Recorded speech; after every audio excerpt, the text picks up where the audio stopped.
Salut, c'est Jordan Julien, on se retrouve aujourd'hui au Mexique pour une vidéo prospective 2026 puisque l'année 2025 vient de s'achever et avec elle son lot de difficultés et d'opportunités. Je voulais profiter de ce petit moment au soleil pour faire un peu un feedback sur finalement la question qui brûle les lèvres de tous les investisseurs en 2026, c'est est-ce qu'il faut investir en 2026 dans l'immobilier en France? Et on va tenter d'y répondre, mais avant je voulais te rappeler un peu le contexte, un peu les chiffres de ce qui s'est passé en 2025, mais aussi sur les années précédentes. Alors comme tu le sais, on a assisté sur les 3 dernières années à un pic en termes de volume de transactions, jusqu'à 1,2 million de transactions par an en France, pour arriver aujourd'hui à un plateau qui s'est stabilisé autour de environ 900 000 ventes. Alors certains commentateurs sur YouTube te diront, et puis sur BFM TV ou d'autres chaînes te diront que finalement il y a eu une chute spectaculaire de l'immobilier, que c'est la fin de l'immobilier. Et en fait, quand on regarde les chiffres froidement, qu'est-ce qu'on s'aperçoit? On s'aperçoit simplement que l'immobilier, il s'est normalisé. Il s'est normalisé, on est revenu à des taux d'intérêt qui sont ceux finalement d'avant la période aux environs de début 2010. Et puis finalement sur les volumes, ce sont ceux également d'il y a une quinzaine d'années. Donc on n'a pas finalement un effondrement de l'immobilier comme on pourrait s'y attendre. Il n'y a pas des catastrophes massives, les chutes de prix n'ont pas eu lieu. Au contraire, elles se sont plutôt stabilisées. Alors certes, il y a eu 10-15% en valeur sur certaines acquisitions qui ont eu lieu sur les précédentes années, mais on n'est pas dans le catastrophisme qu'on voudrait nous faire croire. Bien au contraire, on est dans une consolidation d'un marché, un marché qui cherche encore ses acheteurs, qui attend ses vendeurs et qui continuera finalement de prospérer, je pense, aux alentours de ces volumes de transactions, parce que c'est structurel en France.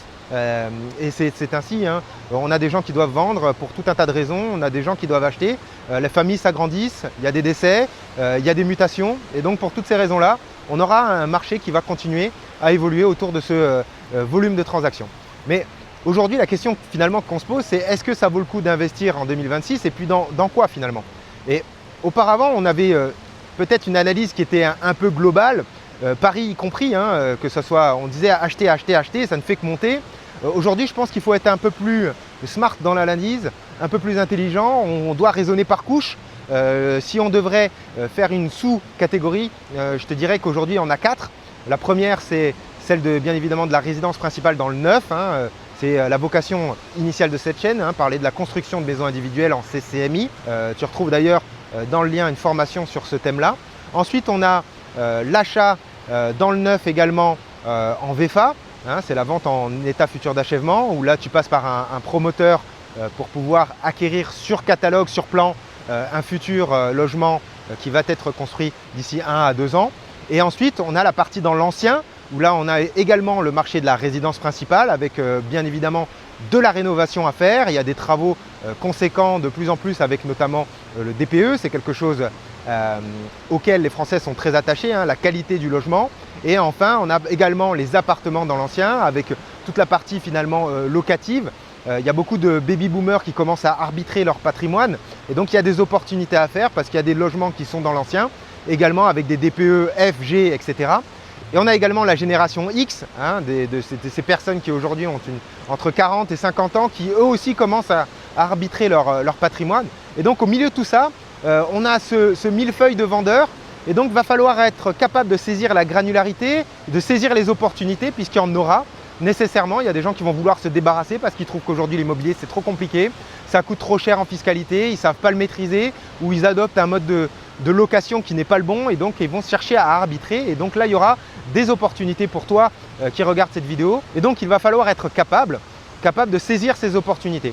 Et donc moi ce que je t'invite à faire, c'est non plus de raisonner de façon globale, c'est de te projeter sur le temps long et ne plus te dire que l'immobilier c'est maintenant et pas dans 20 ans. L'immobilier ça peut être dans 10 ans, tu ne sais pas comment il va évoluer, ça peut être dans 20 ans, mais dans 20 ans il y a une chose qui est certaine, c'est que tu auras amorti ton bien et qu'après tu auras des loyers qui vont rentrer. Et ça, contrairement à une location, et je pense que c'est quelque chose qui se voit de plus en plus aujourd'hui avec l'inflation, on a les loyers qui augmentent, le coût des biens de première nécessité a également augmenté et donc nécessairement ton pouvoir d'achat, ton reste à vivre, eh bien lui il a tendance à diminuer puisque les salaires n'ont pas suivi l'inflation.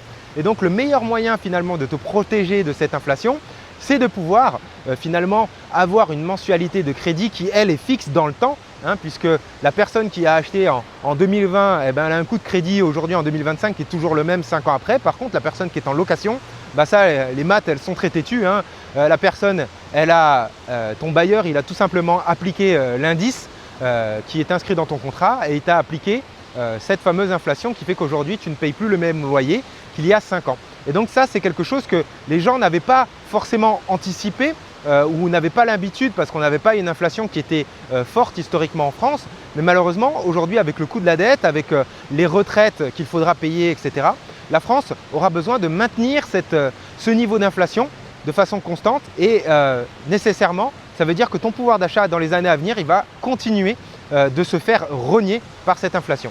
Donc moi, je t'invite sincèrement dans ta logique, hein, moi je ne suis pas une banque, je ne vends pas de crédit, je t'invite simplement à te poser sur cette nouvelle année et te dire que finalement, elle est passée très vite.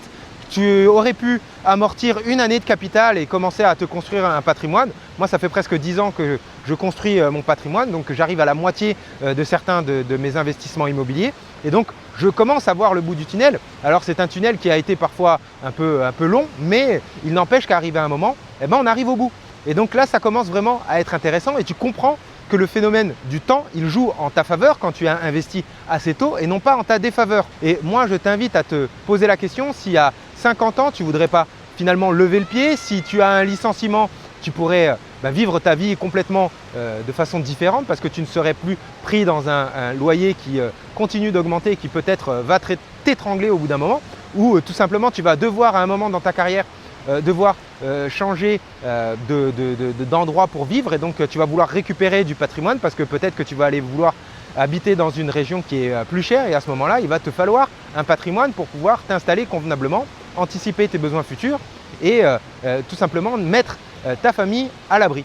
Et donc si tu te poses toutes ces questions de réflexion, de stratégie, eh bien ça va dépendre de où tu en es. Tu te doutes bien que la personne qui a déjà acheté une résidence principale, investi dans l'immobilier, dans le locatif, n'a pas les mêmes préoccupations, n'a pas les mêmes arbitrages que quelqu'un qui commence à zéro en 2026. Donc il va falloir raisonner non pas global, mais encore une fois vis-à-vis de ta situation personnelle et de la meilleure stratégie à adopter. Donc si tu te poses toutes ces questions, eh bien écoute, n'hésite pas, hein, il y a un lien à disposition dans cette vidéo qui te permettra finalement de me contacter, de discuter immobilier avec moi, que ce soit sur la fiscalité, sur la stratégie de placement et puis finalement sur ta réflexion globale patrimoniale.